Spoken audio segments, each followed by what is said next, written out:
to an army major and his fiancée at a police station here at Bhubaneswar. This is very, very shocking news of the violence that was meted out to both of them and the alleged sexual assault on the major's fiancée.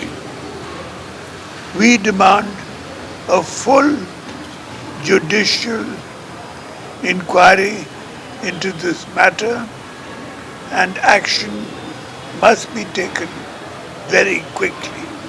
In the time of our government, we had a program where I and my ministers would ring up the telephone, the police stations, to ask if there were any complaints